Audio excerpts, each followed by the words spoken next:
Welcome to the Orgasmic Lifestyle Podcast by Venus O'Hara. I'm here to welcome you into the world of orgasmic living by hosting experts to discuss orgasmic topics such as nutrition, spirituality, personal development, sexuality, and much more. Here, we will offer lifestyle lessons that can help you lead a fulfilling, joyous, and orgasmic lifestyle. I'm your guide, Venus O'Hara.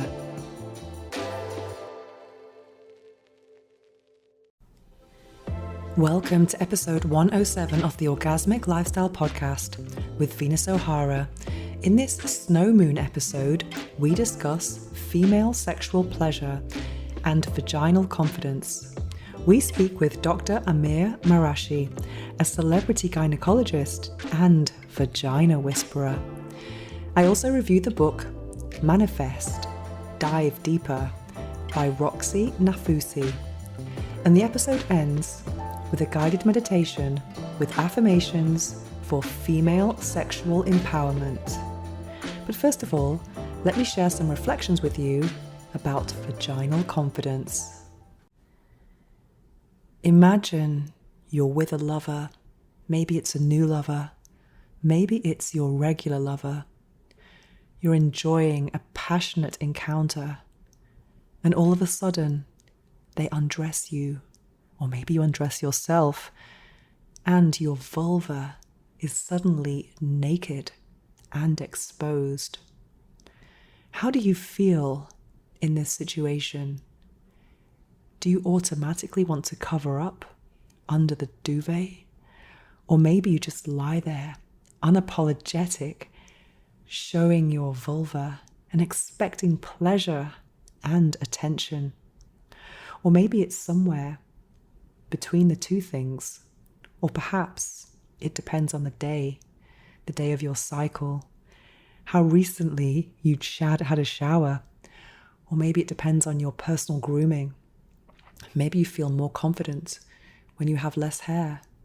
Or maybe that just doesn't matter to you. Whatever it is, I think we all need some more vaginal confidence. And it's something that's really lacking in many women. And this can be a real barrier to our sexual pleasure. So many women are ashamed of their vulvas, the appearance, the taste, and the smell. And this is something that we've been taught from a very young age. All of those fish jokes at school, not cool. And then when we go to the supermarket, we see things like intimate wash. Intimate wash. Why do we need intimate wash? Where is the penis cleaner? Show me a supermarket that has penis cleaner. It might be difficult to find. So why is it that women need this extra cleaner? And also panty liners, because heaven forbid, what would happen if you got some discharge on your underwear? Oh my God. This messaging, I think, is so negatively impactful. It has such a negative impact on our pleasure and how we see and experience our vaginas. And so many women also are not able to just get a hand mirror and look at themselves without feeling deep shame. I think vaginal confidence is one of the most incredible things, one of the most incredible ingredients for enjoying your body and having a fulfilling sexual life. I'm lucky, fortunate, I don't like that word lucky. I'm fortunate in the sense that I feel very connected to my vulva. I love how it looks. I love how it tastes. I love how it smells. And I love it when a guy appreciates it more than I do. I love it when a guy goes down on me and they still have an erection and they keep on going even if I've had an orgasm. They keep on going. It's so amazing. Yeah, so at first glance, I didn't think that Dr. Amir Marashi and I had a similar mission, but we definitely do. He is known as the vagina whisperer for some people. And some of his procedures include vaginoplasties and different things to actually enhance women's pleasure and intimate lives. And yes, at first glance, it didn't seem very aligned with what I am trying to promote through natural beauty, I would say, or yeah, just keeping things natural. However, if your vagina or the appearance of it is causing you to not be able to enjoy it, then I'm all about supporting those women or those procedures. And yeah, so we have a very different approach and methodology to wanting to promote and increase female pleasure. And we had the most fascinating conversation that really exceeded my expectations. I'm so thrilled to share this with you today. Check it out. Are you looking to strengthen your pelvic floor in a fun and engaging way?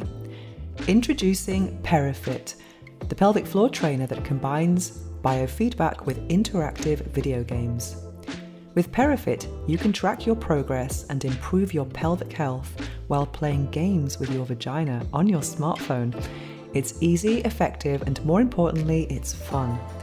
For a limited time, you can get 25% off with the code Venus15 at checkout. Visit perifit.co today and take control of your pelvic health with PeriFit.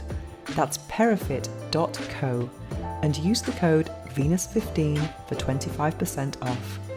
The link is also in the show notes below. Strengthen, play, and thrive with PeriFit. Disclaimer: consult your healthcare provider before starting any new fitness program. Now it's time for this episode's interview. We'll be speaking with Dr. Amir Marashi, a celebrity gynecologist. Dr. Amir Marashi, welcome to the Orgasmic Lifestyle Podcast, where every day is a climax. It's a real pleasure to have you here. For those who are unfamiliar with your work, could you tell us what you do? Sure.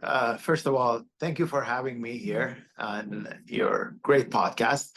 I'm a cosmetic gynecologist and functional gynecologist. What I do basically is to work with people to become the best version of themselves, both externally and internally. And this is not just, when we talk cosmetics, people think, oh, you want to make things look nice. No, actually, most of the time when people come and ask me, oh, can I do a labia? Do I need a labiaplasty or want to make things look nicer? I'm like, you don't need it. But if you want it, that's a different story. But I'm mostly into making the function better, correcting the angles, correcting the biomechanics of intercourse. So you unlock the best potential that you have with your orgasms, because orgasms are very powerful and you deserve to have the best of them. Yeah, interesting. I spoke to someone last week and they asked me, if you could have a pill that would, have the same effect as an orgasm, would you take it? And I was like, no.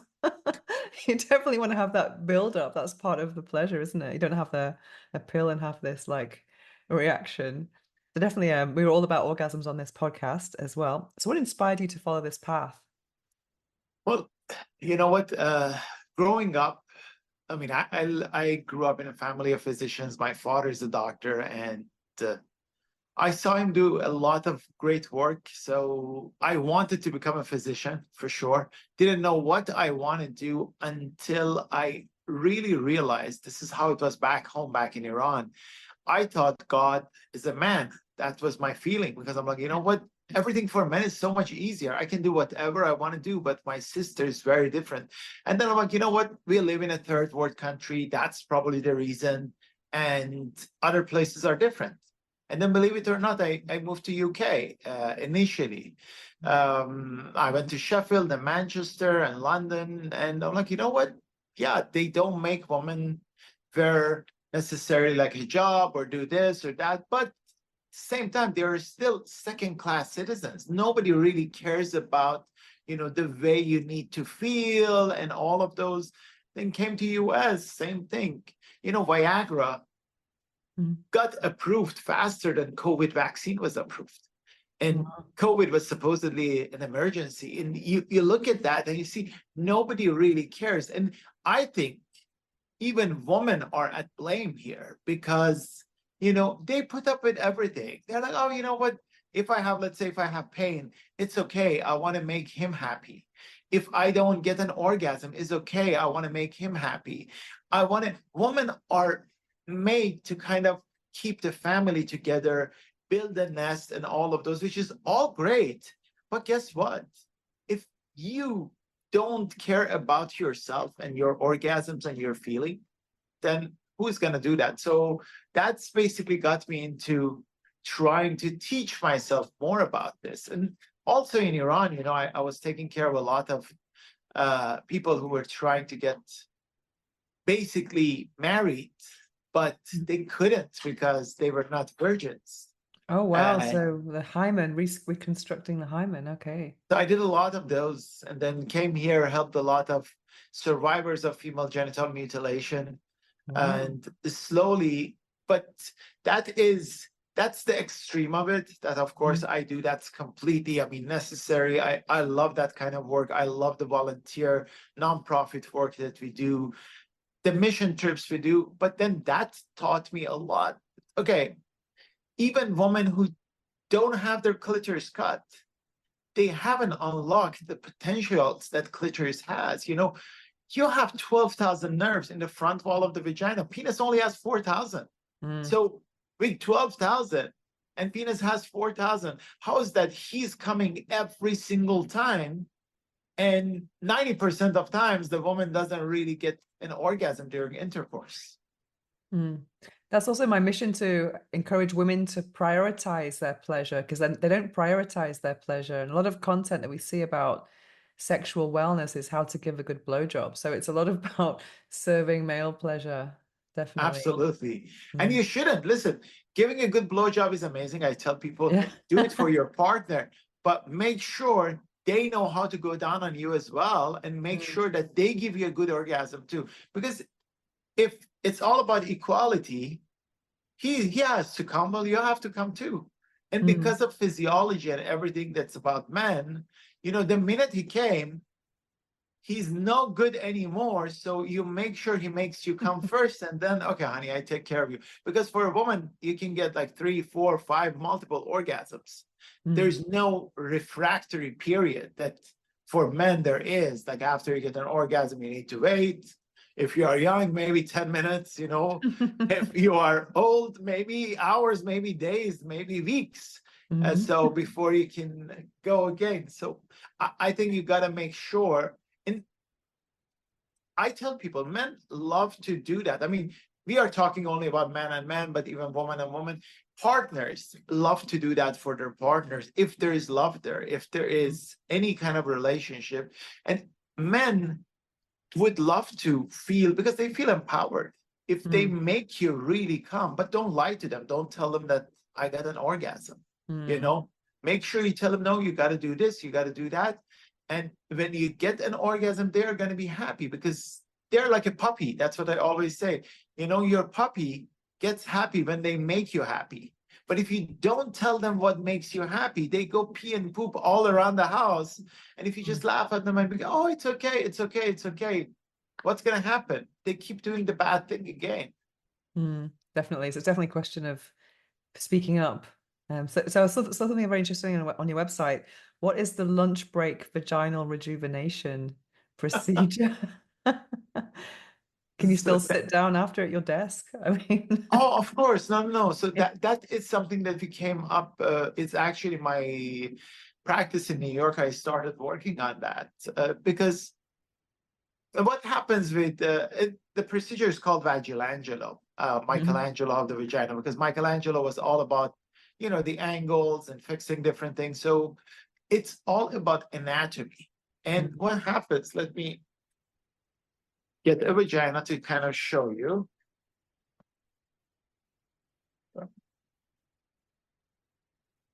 Okay, so this is the entry of the vagina.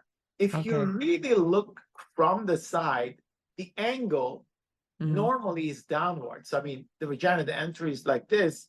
But when you are, I mean, younger and you don't have too many kids, the whole angle of the vagina is downwards. Why is it downwards? Because when you're having intercourse, the penis rubs against the front wall of the vagina. Uh-huh. And then what is in the front wall of the vagina? All the 12,000 nerves that we are talking about. Your G zone, or they used to call it G spot, is not a spot, it's the whole zone. So what happens is that the angle is downwards. You go in, you're hitting the front angle. And of course, there's a lot of stimulation. As we age, we lose collagen, we lose elasticity, and especially with children, the things are going to be different. So the part that was bringing this up, which is the main part of pelvic floor, like your perineal body and all the muscles that are sitting right here and bring it up, they become very loose. They lose elasticity. They lose their collagen. It's just like my face. I tell people, this used to be like this. I didn't have these lines, but slowly it happens.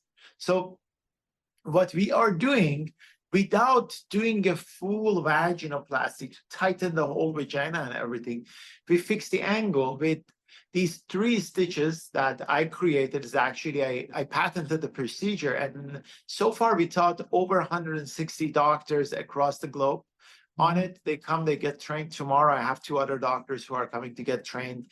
I'll be in Dubai next month. I'm training a bunch of doctors on it.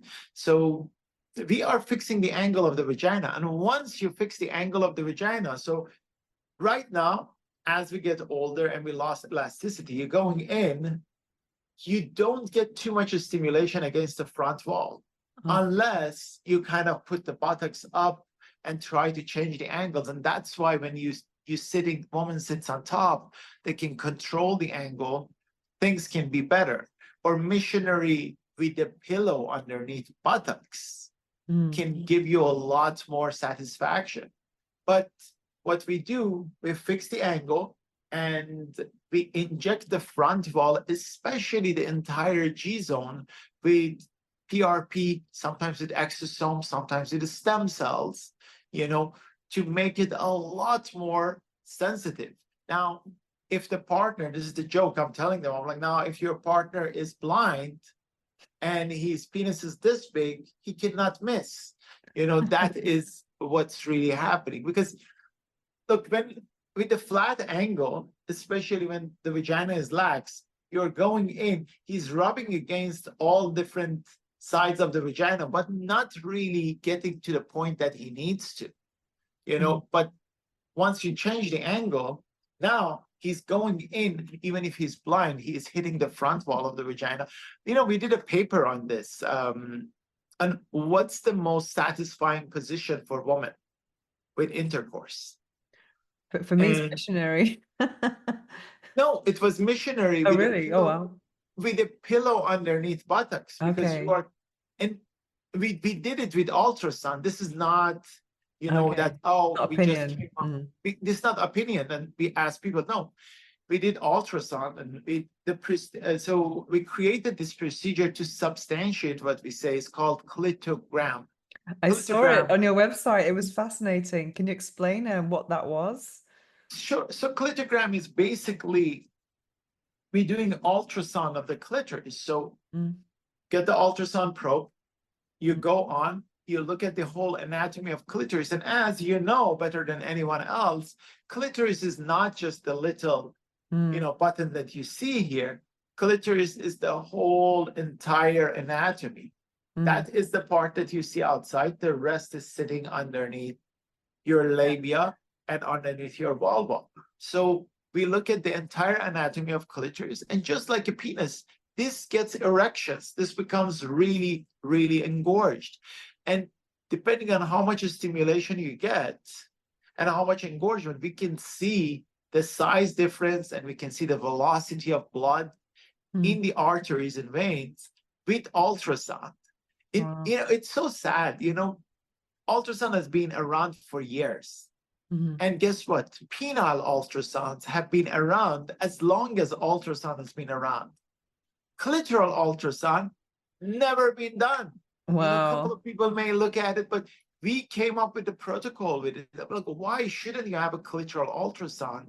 And we did it initially for helping, survivors of female genital mutilation to see what's left, how I'm going to perform my surgery. Now I do it with my labioplasties to make sure I don't damage the nerve, I don't damage the vessels. And how stupid it is that you want to do a nose surgery, you want to do a breast implant, they always do an imaging before. Mammogram, whether it's like sonogram, x-rays, there's no imaging before doing a labioplasty. And I'm fighting to change that because, this is a very important organ too. Why do you have to get so many botched labioplasties? I mean, I'm Wow. not happy. I'm not happy about it. I make money out of it. 50% of people who come to me for labioplasty is to repair a botched labioplasty. Wow. I was going to ask you what is the biggest concern of your patients? Would that be botched With labiaplasty?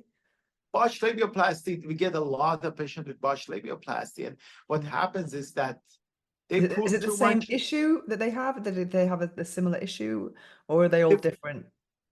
Different. Sometimes it's like they really cut too much, which I call it labial amputation, which is Okay. not good at all.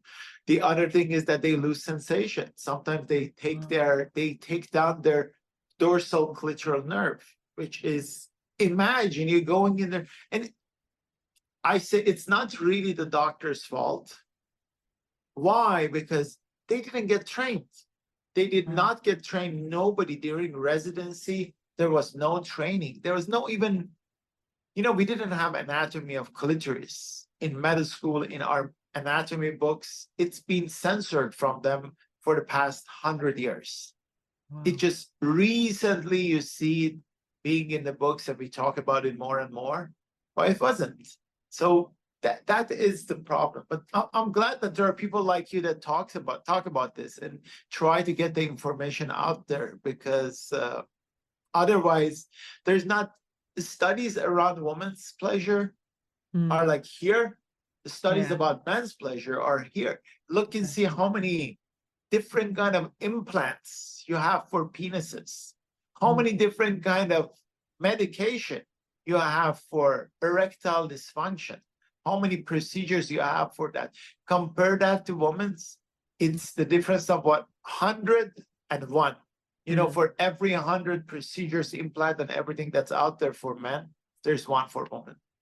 I interviewed Dr. Judson Brandeis a few weeks ago, so this is really interesting to have your perspective on the female equivalent of the surgery. So the people who come to you, how much is what you do down to aesthetics, and how much is function in terms of the concerns of your patients? So it really depends. Look, I want to say I get patients from all walks of life. So we have people who are absolutely coming for nothing but functionality. I mean, I have patients who are 80, 85, 90 years old, and they really want to live a good life. A few of them have boyfriends that are 40s and 50s, Wow. and they want to come. They don't care if something is not even approved yet. They are like, we do anything that needs to be done, to feel younger and become younger down there. So there are treatments that we do for them to like literally, you look and they feel the vagina of 85-year-old. They really say, oh, even when I was 40, it didn't feel that good. I'm starting to get good orgasms. And well, they have younger boyfriends. So that's like the extreme, and that is completely, completely functional. And then I have, or like people who have like urinary incontinence or problems with, passing gas through the vagina, to all the other end of the spectrum, that some people who want it to be, I'm a porn star. I want this to look good in every single position, whether it's doggy style or this or that. Even my anus needs to look like this. And I want like the anus to be, lighter. So all the way, that's the other end of the spectrum. And of course, you have people in between that, what, and that's the most amount of patients that I have. I had a couple of kids. Sex doesn't feel the same way that it was feeling. And I want to basically fix everything. And fixing. Some people say, well, I wanted to just feel better. We could do vaginal procedure to fix the angle, make the orgasms better. Sometimes they want to do a full pelvic floor reconstruction if you have like 4 or 5 kids, to make the vagina tighter and to make the angles better. Or they're like, well, I want to do that, but since I'm going under, let's fix the labia too. Let's make sure things look better from outside. There are also a lot of women, and it's a joke, I'm actually going in to do a surgery after this. We are doing a mommy makeover on someone. A mommy So makeover. What's the my mommy makeover? mommy makeover. So my colleague right now, the plastic surgeon, he is doing he's making breasts smaller, doing a reduction on the breast. He's doing a tummy tuck for the patient. He's doing a lipo 360 to kind of do body contouring. And then I'm going to go join and I'm going to do the bottom part, the labioplasty, vaginoplasty, and the injections we are doing. And this patient, she got a few injections before from me, which she really liked. She's like, wow, and this is what she says. I don't know if I should say it here or not. She's like, look, you created a monster because now I actually love sex so much. And now my husband can't keep up with me. And now I realize that he doesn't care about me as much. And so after 20, 25 years, they are getting a divorce. And she's coming here to do more work because she's like, you know what? I realized that I was wasting my time with him and he always put me down. And I always thought everything is about him. Thank you for empowering me. And now I feel so much better about myself. So, and I felt bad. I'm like, wow, I met the guy. You came together here. So I really don't know if I'm the villain or I'm the saint because The savior. this is Yeah. kind of feels wrong that you lived together for like 20 something years. And now you are telling me I created a monster because now you start unlocking your sexual pleasure and you see that he can't keep up with you and you want to do you, which I think is great. I mean, listen, I'm a gynecologist. I'm not a urologist, so I can care less about her partner. I care about their relationship and I want my patient to have, a really good, fulfilling relationship. And most of the time after they do these procedures, I mean, the marriage, I had patients who were getting a divorce and now they are fully together because the guy can't even leave the house. He's like, wow, it feels like when we were 20 and we were just dating again. So I love the work that I do. And, I become best friends with every single patient. We text. I know what's happening with everything because it's a very intimate and close relationship. And a big part of it is kind of coaching your patient. A big part of it is seeing what would work best for Susie and what would work best for like Janet, because they are going to be completely different. Every single patient that comes is very different. Even the way you want to do the labioplasty, the way you want to do the vaginoplasty. Sometimes I have to see the partner and they bring a picture of like the penis, or I need to see his penis and all of those. Okay, so the jigsaw, see if it's fitting together. So what about recovery times? I can imagine these procedures can be quite sensitive. I've seen some very funny things on your Instagram. I mean, I'm a vegan, so like it just looks like 2 slabs of meat, like, and I'm like, oh my God, I can't look at this. I'm kind of crossing my legs now, but it's like, what is the recovery time and when is because I mean, I can imagine like the first time it can be a little bit sensitive and stitches and things like that. So are you vegan, or as my friends say, you're a vegetarian? They call me. That's the joke about me. They're like, you're a vegetarian. I just eat men. I eat men occasionally, so.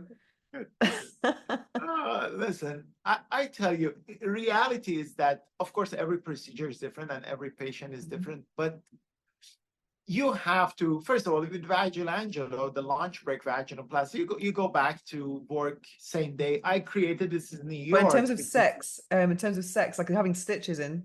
No sex for 6 weeks. All of these, no Okay. sex for 6 weeks. That is very Okay. important. But with pain and everything, even with like the most intensive labioplasties, I don't give any narcotics to my patients. I give them some Tylenol and Motrin, and I'm like, if you need it, you take it. 90% of patients don't even take one pill. Why? Because the way you cut and the way you stitch is very important. You know, I grew up with my father who is doing hand surgeries, and he always told me is that, and I help him. I've been in the operating room with him since I was 4 years old. Um, I used to stitch people since I was probably 9, 10. I went to medical school when I was 14 and a half, 15. I finished when I was 21, and all medical school, the way I made money was by helping my father and being his assistant and doing like half of the surgeries with him. So this is what he always said. If you are nice to the tissue, and if you are gentle on the tissue is going to be nice back to you. And it's completely true.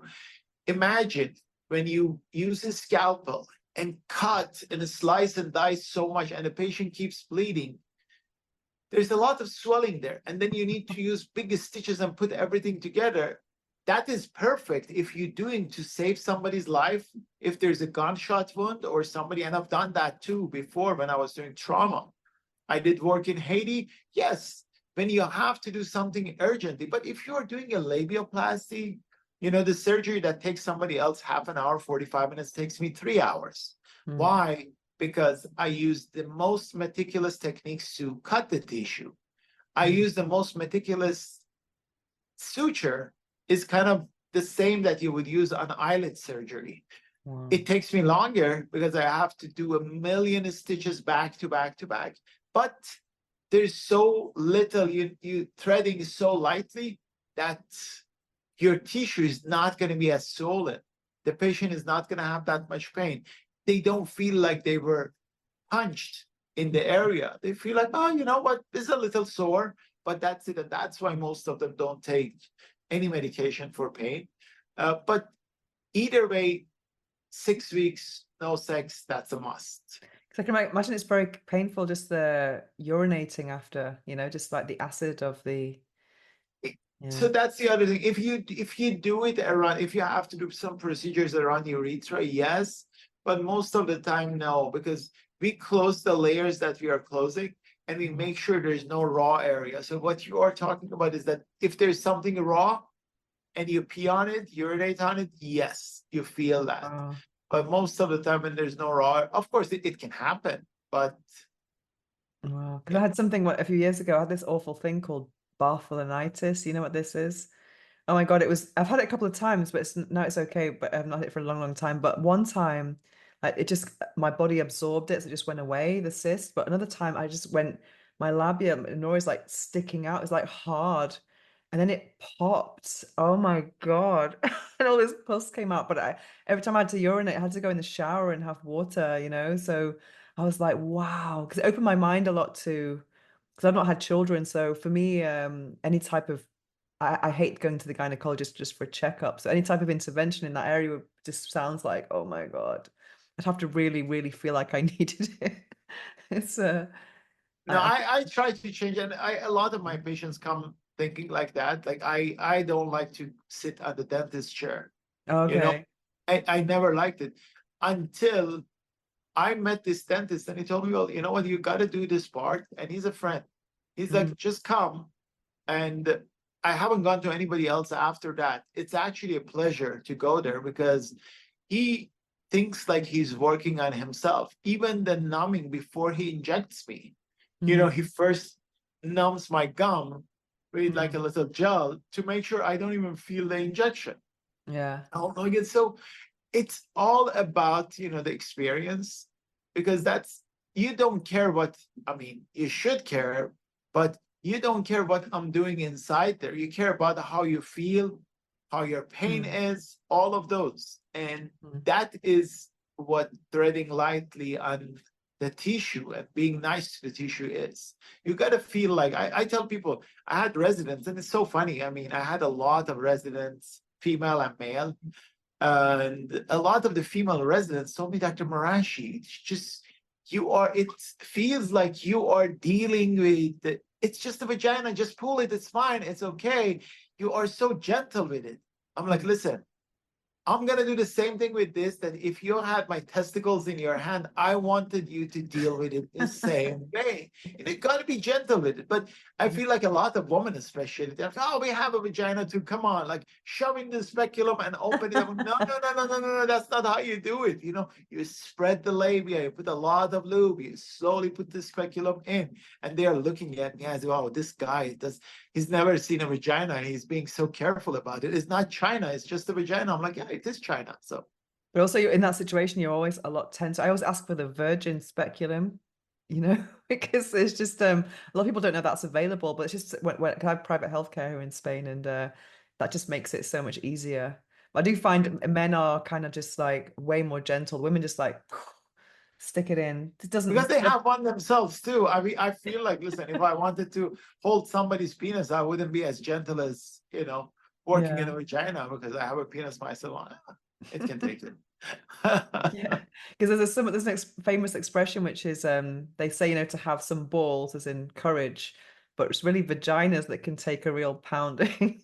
So Absolutely. I mean, listen, the things that you put a vagina through, no yeah. penis or no balls can ever go through it. And Yeah. vagina is resilient, doesn't give up. I mean, penis is good. I mean, it looks very Yeah. hard, but 5 minutes after it's completely gone.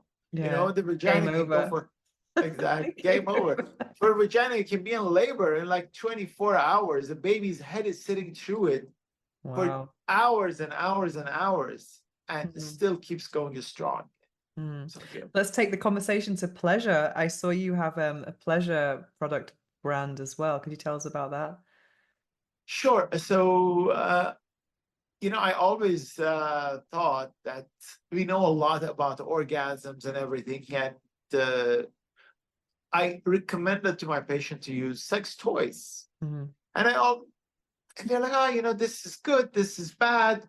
And I thought to myself, why don't we do a little bit more research and see which one works better, which one doesn't? So with clitogram, we started looking which one actually creates more erection in the clitoris and brings more blood supply to clitoris. And realized that a lot of sex toys out there, they try to make something that looks cute or is sellable or the color is really nice, but they don't really, I mean, do what they're supposed to do as much as they're supposed to do it. They are not very anatomically correct. They don't really go exactly after your physiology. So we went through over 100 of sex toys, and we came up with like the good and bad. And I'm like, oh, we need to design ours. So I started this company. Fortunately, there were some people who really believed in what I was doing, and they got on with us. And I also hired this other doctor to work with me, Dr. Kimberly Lovey. In what she does, she used to be a medical engineer and chemical engineer from Harvard. And then she went to Yale. So she was making medical devices before. And then she ended up going to Yale med school. And she went to radiology in New York after that. So we did a lot of studies together to see what would work best, what kind of material we want. So we started Saray thinking that we want to create tools that we would want to put inside our own family's body, and Mhm. not toys, Mhm. tools. Because they're not toys. I mean, they are really tools to help, your life become better. So one of the things was the medical grade silicone. And a lot of people out there, they tell you, oh, this is medical grade silicone. No, medical grade silicone, you cannot burn it. You know, it's not like plastic. Mhm. So that's one test that you want to do when you want to see if something is medical grade silicone or not. Because you put plastic in anything, it becomes so much cheaper. But do you want to put plastic in your body? That's what I tell people. You know what? There is this thing I can buy it from, I don't know, this toy from toy store for $7 or $15. Why are your toys so expensive? I'm like, they are tools. They are medical grade. I would leave it in your body forever if I had to. It's very good. So And then the flexibility. So, I mean, this is a limited edition color, but this is one of my best sellers. It's Mm, called the Spellbound Stimulator. mm, So what you are doing, you are stimulating the clitoris. So you have the air pulse here, mm, which goes against the glands of the clitoris, but you want to stimulate the inside of the vagina as well, the front wall. So the angle changes to mm, your angle. And not like a lot of these toys, when you look at them, you bend it, it just stays at one angle. This is depending on the angle of your body. You can put it at different angles. And if your G zone is switched like a little bit to the side, you can even turn it a little bit to the side. So you adjust it for yourself. You get the vibration inside, internal part of the clitoris or G zone, and mm. you get it from outside. So you are stimulating the entire clitoral organ. And those are things that, and then we wanted to use like really good motors and all of those. My investors were not too happy. They're like, oh, you know what? You got like 12 different options for the tool that you designed. And this is going to be like $5 more than the other option. Why don't, I'm like, well, $5 is nothing. They're like, yeah, because you are not the investor. $5 is nothing. When you make like thousands of toys, that becomes a lot of money. But I didn't want to, as a board certified gynecologist, if I wanted to put my name on it, I wanted to be perfect. And we got a few really good awards for our gel, especially the enchantment gel that we created. Uh, all research based. I've been working on it for 6 years. It is, let's say, Viagra Mm. without the Viagra. So it Oh, creates that clitoral erection. So if your partner is like too lazy and you don't get to do so much foreplay and all of those, or even you do, but you want like a harder erection in the clitoris or penis, you apply some of that. And the formulation is different than anything else that's out there. It's mm. actually a very, very unique formulation. So that's our enchantment gel. And we have a bunch of different things. This is actually the first tool out there that's made after clitoris, the most important organ in the body, because for 28,000 years, they've been making toys that looks like penises. Yeah, yeah. This It's is the first one prehistoric that looks like dildos. a clitoris. Yeah, Yeah, that's a very recent discovery, that shape as well. 'Cause it's exactly. yeah, that's amazing. Because I love the names Enchantment and Spellbound. It's very witchy. Very kind of Enchantment, yeah, spellbound. We have it. Now, I tell you, today's 11/11, the Singles yeah. Day. So it actually just released today is the release of our newest sex tool, which is something I'm very proud of. It's this one. Oh wow, how do you use that? So you know what this is? What flower does this remind you of? Like a lotus? It's a chrysanthemum. Okay. So chrysanthemum is a actually fall flower. It's flower of love. It looks like a crown, but what is really important? So this has three motors in it. The piston comes in and out, vibrates and flutters. And when you look at the surface, Mm-hmm. you have 60 square centimeter of surface. Like a ripped condom, when you use it, increases their surface. So you have that, and the whole thing vibrates and comes in and out. So once you put this, I mean, against any erogenic zone, you can use it on even the male partner on their breast, nipple, Mm. or the best one, this is like irresistible on the clitoris externally. So this is kind of like a handheld device that you can, do the foreplay with, you can stimulate yourself. Of course, you can masturbate. Any of these you can masturbate with, which I think is one of the most important rituals in life is masturbation. Everybody needs to do it. If you can't do it once a day, I've done it do it, twice already today. do it twice a day. That's what I was Because gonna say. because If you I can't do it actually once a I'm a sex toy designer as well and reviewer. I have a spare room with 900 products. So I've been awesome. reviewing products for the last 10 years. So I would love to get my hands on that chrysanthemum. Sure, of Looks course, of amazing. course, of Yeah. course. No, it's all about the surface, and it's it just came out today. Oh, So you're amazing. mostly based in Spain right now? Yeah, but my audience is US based. So I have a YouTube channel and I work with the biggest brands and I've also been designing for I designed from 2019 to 2022. So I did designed many products that are on the I can tell you after the after the interview. So Nice. and so I'm very interested in the pleasure as well because I know that most brands there is no testing phase with prototypes. They just completely skip that. So I understand exactly what you're saying. So I have this incredible knowledge because of 900 products. I have a lot of information about the anatomy, not just what I like, but what does something do.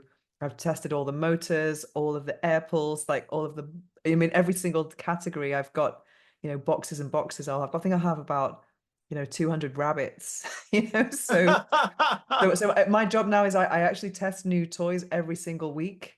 And I design I'm not designing at the moment, but I'm really interested in that side of side of things. And I've also done something very interesting. I had an orgasm with a scientific team. So when I was, with monitoring my heart, my oxygen and etc., just to see the physical response because I couldn't go into the MRI thing with a vibrator. So what you're saying about the clitogram is like, oh, I did that just right before the series Masters of Sex came out. So it was kind of like my life at the No, time. but if you want to, we can always, if you're open to it, whenever you want to test something, we can do a clitogram at the same time because we do have a paper that Mhm. we compared three different tools with clitogram and see which one gives the I would most love to do amount. that. That's my Right. dream. Yeah. I mean, listen, I think it's good to be open about these because what's happening is that there's so much taboo around female sexuality that Mm, we don't really realize the things that we can discover. And I'm only one person. When I mm, started doing the vaginal, let's say, and clitograms, when I train different people and doctors who come here, a lot of times they give me an idea, they tell me something. I'm like, oh, I didn't even think of this. They're like, oh, why don't we use it for that? Right now, I was just talking to a doctor that we trained in Puerto Rico. I was talking to her and she had a couple of really, really good ideas and she started doing something else that we're going to be working on. It just 100 different brains are going to work much better than one. for So sure. yes, Mm, I came up with something, but you have so much experience. We put these together. You can unlock so many things and you can help so many women. Because look, at the end of the day, I can do so many surgeries every single day. I mm. can make orgasms better for so many people. But if we can reach globally, then there are going to be a lot, more happier people out there that's going to really enjoy the effects of our work. So if you want to get involved in any of the research and all of those things, that's going to be amazing. Yeah, I would love that. Okay, we'll connect after this interview and I'll let you know a bit 100%. more. And also, I've just published my fourth book. You like the cover? It's like a cosmic vagina. I love it. Hold on, is that in what language is it in? It's in Spanish, but I'm working on the English translation right now. I got the biggest publisher in Spain to publish my book about orgasmic manifestation. So I'm really into the kind of the energy, how to leverage orgasmic energy for manifestation. So I was concerned about pleasure for many years. My slogan is raising orgasmic awareness. But 6 years ago, I came across a new type of way of enjoying sexual energy and orgasmic energy in a more esoteric spiritual realm. So that's what I'm kind of working on right now. And I just find it is interesting, like sexuality and also sex toys as a personal development tool, not just for pleasure, but personal development, which is really Absolutely. powerful. Because also, one thing I want to ask you actually, because I've seen this in my work, because I've helped women, connect with their bodies, because it's not just about buying a sex toy. Buying a sex toy is like signing up to the gym. If you don't do the work, it's not going to happen. So there is a kind of depending, everyone's very different, but sometimes it requires this mind-body connection or tapping into the erotic mind. So that's the kind of work I do, like encouraging women to discover what their fantasies are and how to relax and just maybe have pleasure as an objective, not orgasm. So what do you think is like for you like the biggest transformation story that's impacted you the most? Because I mean, I'm sure you hear lots of stories that apart from the divorced woman or who's a monster, but like these are the stories that really, encourage you to keep on going? You know what I mean? I think the best one that kind of started doing this and made me do the first designer vagina fashion show, I tell you about it, was was when I went to, that's where I got my nickname. They call me the Vagina The Whisperer. whisper, I love it. So it's when I was in Haiti, and this was just a nonprofit trip that we did for after the earthquake.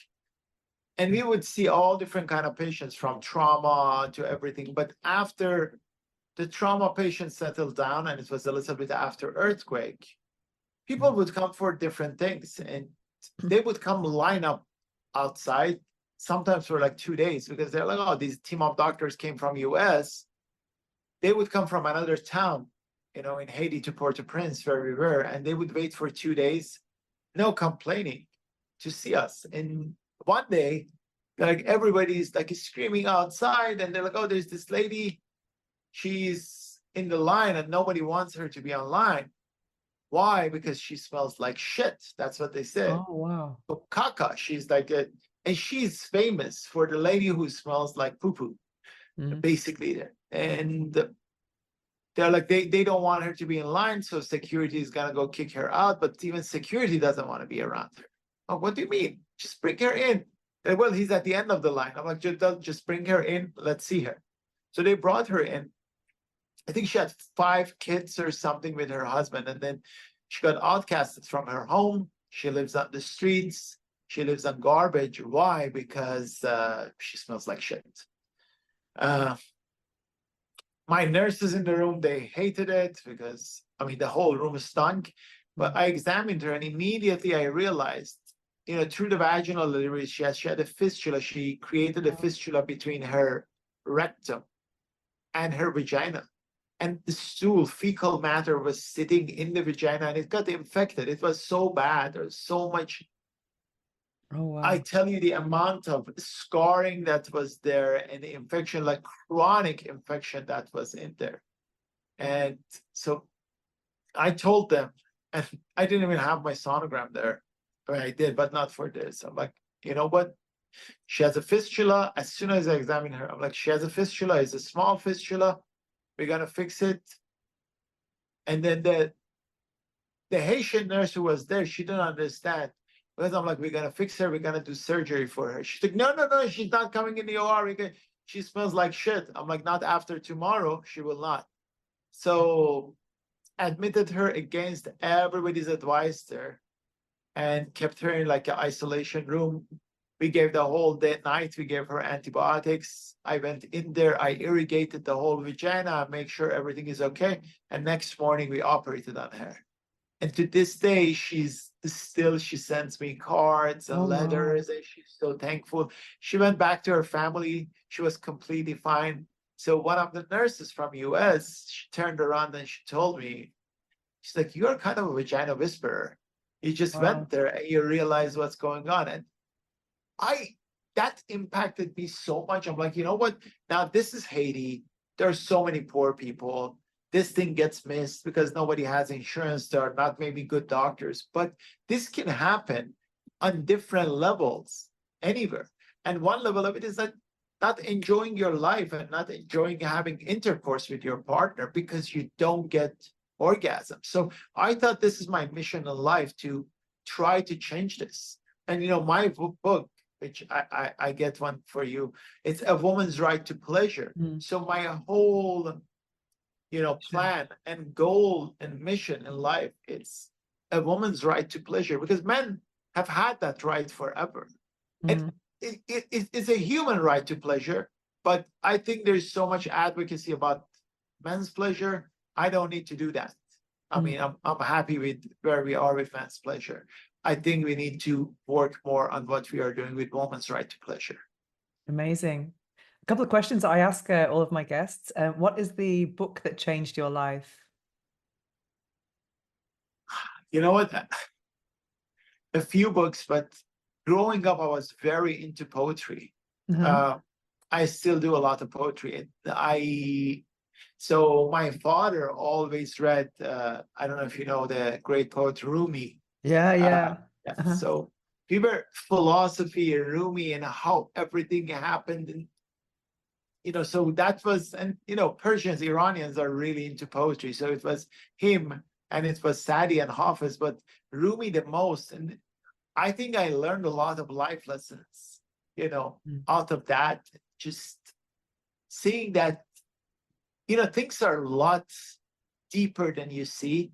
And you kind of have to sit down and think deeper than what you are looking. Don't be on the surface, as Rumi said, like a lot of people that are out there. It's just, let's do, and especially these days, with the cell phone and everything at your fingertip, and now you have Chat GPT, and you can literally, you can be mindless. You can just live life being mindless, not caring about anything, because everything is going to happen for you. In the next few years, the cars are going to drive for you, just like Tesla has it. The cell phone is going to do your thing for you. You don't even need to tell the cell phone. Right now, there are all these gadgets you have that, picks up my conversation with you and gives me in 5 lines. It's just, oh, these were the bullet points. So you go do a lecture, you don't even need to write anything. But it's not about becoming lazy. Sure, these things are helping my life. I can do 10 things instead of 1 thing. But don't be superficial. I think you need to care about life, and you need to be really deep into life. So I think that's something that I learned in young age that really helped me. And my dad always told me is that, look, you know what this means? This means that if you do anything, don't half-ass it. You need to do it really, really, really good. And he told me, if you don't want to do it, don't do it at all. So I think that was, Rumi really changed my life. And to this day, I really enjoy reading it. Yes, one that I love is I drank water from your spring and felt the current take me. I just think of cunnilingus when I read that. So what about a phrase that you live by, or a quotation, or an affirmation? Okay, now you're putting me on the spot. It's always the hardest one. Well, I think in everything in life, in the surgeries, it's the same thing, but this goes for any single thing that you do. Measure twice, cut once. Oh, in life, with love it. anything. It doesn't matter. It's not just for labiaplasty, because people say, in my labiaplasty, I tell people measure twice, cut once. But this is really, you think about anything before you say it, anything Okay. before you do, measure twice, cut once. You only get one chance to do anything. That's a very apt quote for you as well with your line of work. So where can people find you? And so easiest way to get in touch with me is either through the website, or better than that is even Instagram, NYCGYNO, NYC Gyno. If you direct message me, I try to answer within 24 hours. Of course, then we can get connected. I see patients in New York. New York, we are booked for, I think, the next 14, 15 months. We have an office in Miami as well, pretty busy. Recently opened a new office in Houston. We take new patients. A lot of people travel. We'll be in Dubai and Bahrain doing some surgeries next month. So just the easiest is really to get in touch with me or one of my team members on Instagram, and we can NYCGYNO, and we can tell you how, we can see each other. And if you have any questions, you don't need to necessarily see me. You can always, direct message me and I answer. Also, check out our sex tools. They are not toys, they are tools. Amazing. That's at Get, G-E-T, Cere, like ceremony, C-E-R-E, getcere.com. So, yeah. I love ceremony. That's amazing. It's ceremony of self. That's all about, the whole motto behind it was pleasure being prescribed. So my 2 lines that we have, and it's trademarked, so you can't take them. It's pleasure prescribed and enjoy yourself, doctor's orders. So I love that. Doctor's orders, amazing. Doctor's orders, yes. So Dr. Amir Marashi, thank you for joining us today on the Orgasmic Lifestyle Podcast. It's been a real pleasure. Thank you so much for having me. Thank you for what you are doing, because it's amazing. I'm just going to close it with this. I have a lot of very cool patients and very connected patients, I have billionaire CEOs, like Mm. female CEOs, billionaires' wives. I have A-listed celebrities, actresses, basketball wives, you know, professional players, all of these people, they come to me, but they do not want to raise awareness about this. Oh, They do yeah. not want anybody to know that their vagina was even touched, and they would never even follow you, Oh, yeah, I follow can me, imagine. Mm. put a story about it, say that. And one of them we spoke is like a good example. After that, I stopped asking. Mm. I She's like, I'm so thankful. My relationship with my partner is so much better. I love you for what you did. Let me know. And she flew from LA to come see me. Mm. This is back in New York. She's like, just tell me what I can do for you. I would want to do anything. And I'm like, well, you know what? Can we do like a story or something on Instagram? She looked at me. And back then, $50,000 was a lot of money. They paid 50,000 because they wanted the office to be closed for half a day and all of these things. So she's like, you know what? How much we paid you? I'm like, 50. I give you another $50,000. Thank you. But Oh, I would never want anybody to know that this vagina was touched. And she told me, she's like, listen, the doctor who did my lips and my nose and the person who does my eyebrows in Beverly Hills, I put all of them on the map. And all of them have over 1 million followers right now because I put them on the map. But unfortunately, I cannot put you on the map because my vagina cannot be on the map. This is exactly what she said. And I'm like, so you told me what you can do for me. She's like, yeah, just ask me to give you my keys for whatever, my Malibu house when you come to California to visit, or ask me to, I don't know, I do something, I take you out, guys, out for dinner with your family when you come to California, but I cannot tell people I got my cooch done. So I can understand that. I mean, I can understand like the frustration of not getting it out there. But that's the big challenge we have in our industry because we have to be very careful with the wording we're using, and we only have freedom on a podcast or even on a website, but there's always a lot of hurdles in anything that's related to absolutely, pleasure. So that's just why I'm kind absolutely. of bringing a more holistic approach to my work now, and I'm calling it the orgasmic lifestyle, which is about reaching climax in all areas. So pleasure is just a part of it. So because it's more digestible that way rather than just being sex, sex, sex. So No, of course. yeah. And remember, pleasure is prescribed. So Yeah. if anybody says something, I can give you a prescription to give them to. Amazing. The book I'm reading now is Manifest, Dive Deeper by Roxy Nafusi. I hope I've pronounced that correctly. This is, if I'm not mistaken, her second book. I was perusing the books in W.H. Smith in England last time I was there, and I didn't get the first one because I think that seemed like more of a beginner's guide to manifestation, and I'm already writing my own book on manifestation. I thought I would dive deeper, as this book implies.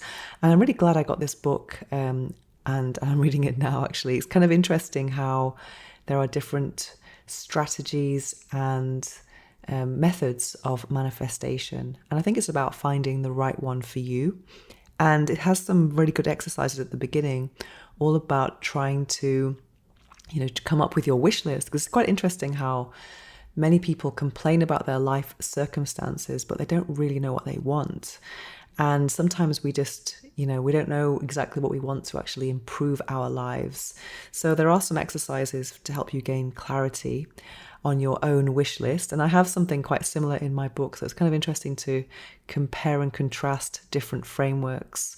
But one thing that's very different in this book is that it talks about dreaming big. And I think that's great to dream big. But also I think sometimes it's best to start with smaller steps so you can kind of gain that confidence before you go for the big wins. Because sometimes if you're going for things that are you might not believe that you're going to be able to achieve. There could be some resistance there, or part of your conscious mind saying you'll never have that, and that might be louder than the dream, so I think it's good to start small personally, and then then you can celebrate your small victories, and then allow them to become bigger victories, and then just work your way up, so to speak. But then the second chapter is just so cool. I'm actually on that now, and it's all about kind of going over your wounds and self-esteem and the dark side, the things that you might not, really getting into self-love and self-worth, which I think is really interesting. And it talks about toxic positivity. And I think it's really interesting in a book like this, to actually allow space for your doubts. And it's all about getting rid of fear and doubts. I've never seen that before in a manifestation book. I've just heard it's all happy and great, and let's change our negative thoughts to positive, raise the vibration and all of that. But I do think I think we should allow space for our negative emotions. So otherwise it's like, say, don't think of a pig, and then you think of that thing. I think it's really good to give a voice to any troubles or fears or doubts that you do have in your life, and then just let it go. And any kind of depressing moments you have, or negative thoughts, I think it's good to acknowledge those things. I do have friends who are very much into law of attraction and things like that, and it's all about happy, raise the vibration and blah blah blah. But I do think by doing so, it seems like spiritual bypassing, to not acknowledge that sometimes life can be hard. But I do really believe that there are blessings in life's difficulties. And I know for me, I'd like to, bring meaning into everything I'm experiencing. And I've given a few speeches, or I've given a speech called Pain is Our Greatest Teacher. And I truly believe that. I think when we're in moments of pain, those moments are there to kind of teach us a lesson. And because pain is not something you want to endure for a very long time. It's like Madonna said, pain is the warning that something's wrong, in one of her songs on the Frozen album, I think. Sorry for the bad singing.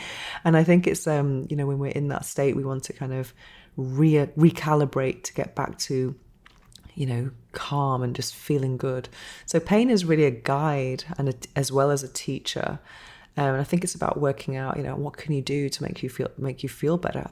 And in this book, going back to this book specifically, it talks about, allowing your inner child, going over to express themselves, and, go over those wounds, and, hold space for the part of you that has where these limiting beliefs originate from. So I think that's a really very interesting concept. And that's something I'm actually doing right now in my life. Actually, I probably mentioned in the last episode that I did some work with Danny Salinas about this, going over my core wounds, and it was illuminating. It's just been such a heavy weight for me on my shoulders, but it's once you acknowledge these things, you can kind of let them go, and just allow them to dissolve, so to speak. So I'm really enjoying this book. And also there are lots of exercises in the book, so it's good to get an extra notebook and start writing things down. So I really do think, in manifestation, writing things down is so helpful. I mean, so many times I've gone through, I've been tidying up old pieces of paper and old notebooks, and I flicked through and I've come across a list from a certain time in the past, and I'm like, oh wow, I've manifested all of these things. So I really am a proponent of making lists, wish lists, and also just gaining clarity on the things you want. So having these exercises can be very insightful. And also I think these types of books, you can read them more than once, because what you want now, what you want to manifest now, might not be the same as in a year from now. Hopefully you will have manifested the things you want in that time, but it's good to kind of revisit and then try and get to the next stage of manifestation. And over time, when you're more experienced, you can get to know yourself more, what makes you happy, what adds value to your life, and you'll know what techniques work best for you.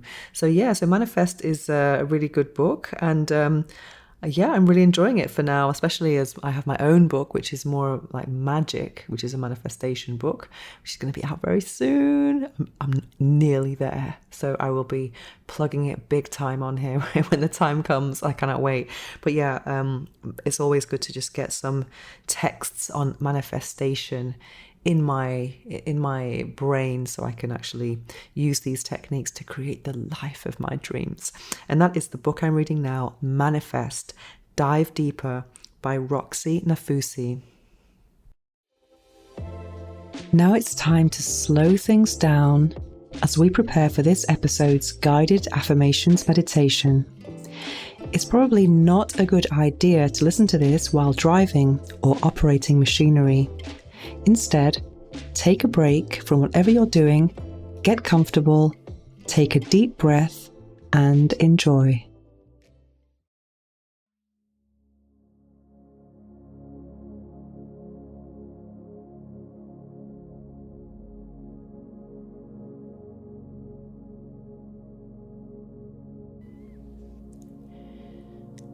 I embrace my sexuality. My sexuality is powerful. I deserve to experience pleasure. My body is worthy of pleasure. Pleasure is my birthright. I trust my body completely. I am grateful for the sexual pleasure in my life. I embrace my sexuality as a natural part of who I am.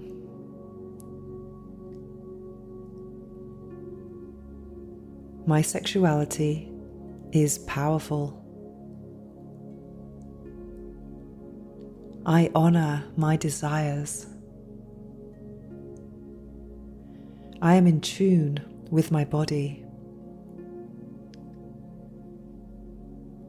I am empowered in my desires.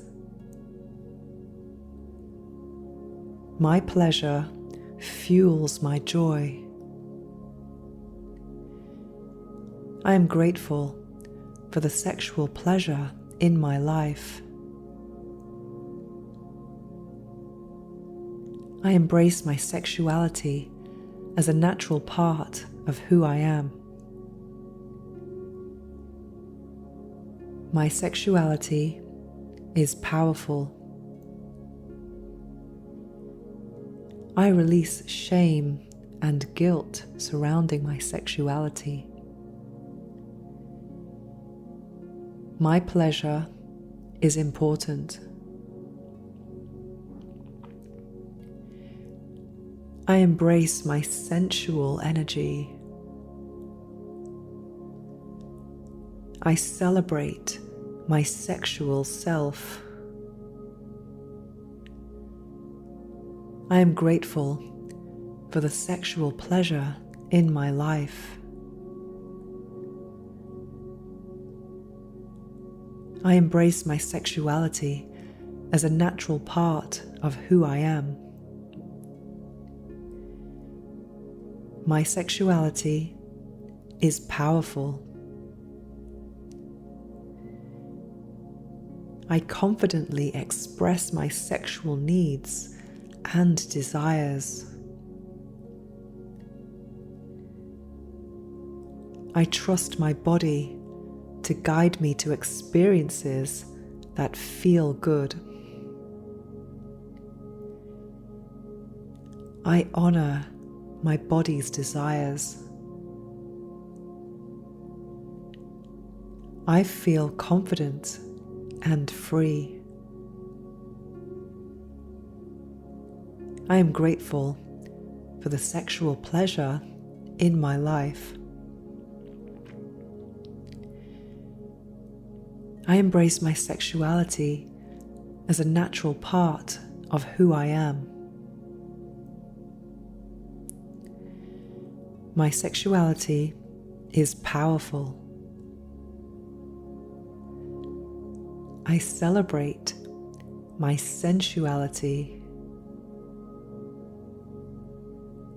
I am worthy of satisfying sexual connections. My pleasure is a form of self-love.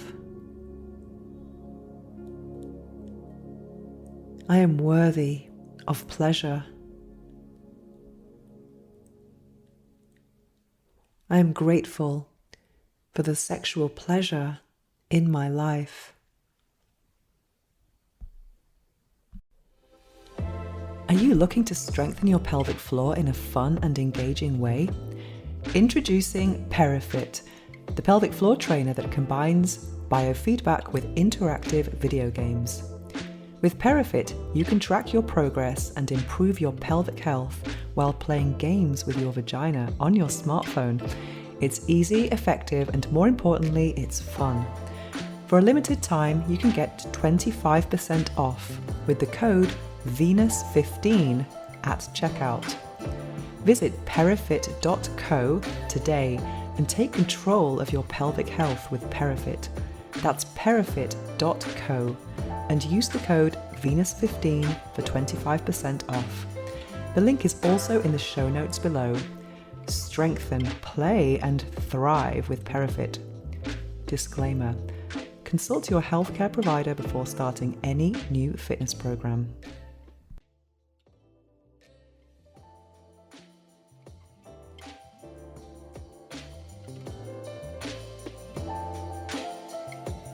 To find out more about me and my orgasmic lifestyle, visit venusohara.org or follow me on Instagram at instagram.com/venusohara. Make sure to search for the Orgasmic Lifestyle Podcast by Venus O'Hara in Apple Podcasts, Spotify, and Google Podcasts, or anywhere else podcasts are found. Make sure to click subscribe so you don't miss any future episodes. Thanks for listening, have an orgasmic week, and make sure every day is a climax.